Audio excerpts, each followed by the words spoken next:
It's two different style. Let's go.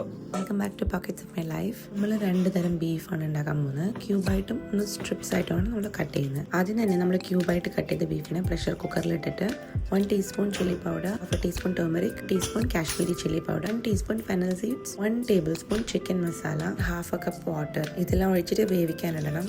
ഞാനൊരു 250 grams of ബീഫാണ് ഇവിടെ എടുത്തിട്ടുള്ളത്. കുറച്ച് കരിവേപ്പിലയും ആവശ്യത്തിന് ഉപ്പും ഇട്ടിട്ട് നമ്മളൊരു 2-3 വിസിലിന് നമ്മളത് വേവാനിടണം. ആവുന്ന സമയത്തിന് നമ്മൾ നെക്സ്റ്റ് പ്രോസസ്സിന് പോകുന്ന നമ്മൾ ഈ സ്ട്രിപ്സിനെ കുറച്ച് ബേക്കിംഗ് സോഡ ഇട്ടിട്ട് നമ്മളവിടെ വെൽവെറ്റ് ചെയ്യാൻ വെക്കണം. 15 മിനിറ്റ്സിന് ശേഷം അതിനെ വാഷ് ചെയ്തെടുക്കണം. ഇത് പ്രത്യേകിച്ച് ചെയ്യുന്നത് എന്തിനാന്ന് വെച്ചാൽ ബീഫിനെ കുറച്ച് സോഫ്റ്റ് ആയിട്ട് കിട്ടാൻ വേണ്ടിയിട്ടാണ് നമ്മൾ ഫ്രൈ ചെയ്യുമ്പോൾ. ഒരു 750 ഗ്രാംസ് ഓഫ് ബീഫിന് നമ്മളൊരു 1 tablespoon chilli flakes, 1 tablespoon fennel seeds, പെപ്പറും ചില്ലി പൗഡറും ഞാനൊരു 1.5 ടേബിൾ സ്പൂൺ വരെ എടുക്കുന്നുണ്ട്. പിന്നെ ഒരു 1.5 table spoon ginger garlic paste. ഇതിലേക്ക് ഞാൻ 3 to 4 ടേബിൾ സ്പൂൺ കോൺഫ്ലവർ ഇടുന്നുണ്ട്. ബിഫോർ ഫ്രൈയിങ് മാത്രമേ നമ്മൾ കോൺഫ്ലവർ ഇടാൻ പാടുള്ളൂ. പിന്നെ ആവശ്യത്തിന് ഉപ്പ് ഇട്ടിട്ട് നമ്മൾ ഡീപ് ഫ്രൈ ചെയ്തെടുക്കണം. നേരത്തെ തന്നെ കോൺഫ്ലവർ ഇട്ട് പുരട്ടി വെച്ചാൽ വെള്ളം വിടും, അപ്പോൾ ടേസ്റ്റ് ഉണ്ടാവില്ല. അധികം കരിഞ്ഞു പോവാണ്ട് കുറച്ച് മൊരിച്ചങ്ങ് എടുക്കണം. മീഡിയം ഫ്ലെയിമിൽ വിട്ട് വേണം ഇത് ചെയ്യാൻ, ഇല്ലെങ്കിൽ ബീഫ് ടഫായി പോകും. നമ്മൾ വെൽവെറ്റ് ചെയ്തുകൊണ്ട് ഇത് നേരത്തെ പ്രഷർ കുക്ക് ചെയ്തിട്ട് പിന്നെ ഫ്രൈ ചെയ്യേണ്ട ആവശ്യമില്ല.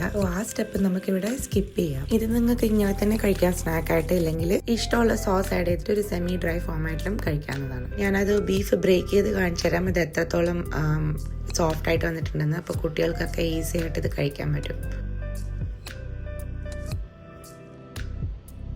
നമ്മളെ പ്രഷർ കുക്കറിൽ ബീഫ് വെന്തു. അപ്പോൾ അതിനെ നമ്മളൊരു പരന്ന കടയിലേക്ക് നമ്മൾ മാറ്റണം. ഇതിലേക്ക് 1 table spoon ginger garlic paste add ചെയ്യുന്നുണ്ട്. ഇത് ബോയിൽ ഡൗൺ ആയി കംപ്ലീറ്റ്ലി വറ്റി വരുമ്പോഴത്തേക്കും നമുക്കൊരു പൗഡർ മേലെ നമുക്ക് എടുക്കുന്നതാണ്. ഞാൻ ഇതിന് വേണ്ടിയിട്ട് ഒരു 8 ചെറിയ ഉള്ളി എടുക്കുന്നുണ്ട്. 1 tablespoon coriander seed, 1/2 teaspoon fennel seeds, 1 tablespoon black and white sesame സീഡ്സും കൂടെ എടുക്കുന്നുണ്ട്.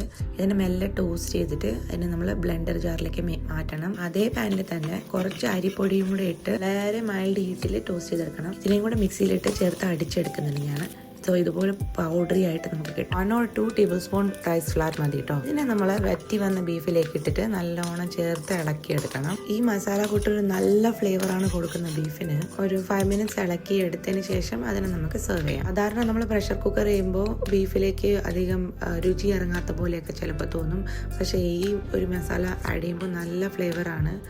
സോ അപ്പോൾ നമ്മൾ 2 ബീഫ് ഇവിടെ റെഡിയായി. ഇപ്പോൾ ഈ പ്രഷർ കുക്ക് ചെയ്ത ബീഫിനെ നോക്കി സ്പോഞ്ച് പോലെ ഇങ്ങനെ മെൽറ്റായി വരും. പ്രത്യേകിച്ച് ബീഫൊക്കെ കുട്ടികൾക്ക് കഴിക്കാൻ ഭയങ്കര ടഫാണ്. അതുകൊണ്ടാണ് ഞാൻ ഇതുപോലത്തെ ഫോമാറ്റിൽ ചെയ്യുന്നത്. അപ്പോൾ എൻ്റെ മോളും നല്ലോണം എൻജോയ് ചെയ്തു, അത് കഴിക്കാൻ ഭയങ്കര ഇഷ്ടപ്പെട്ടു അവൾക്ക്.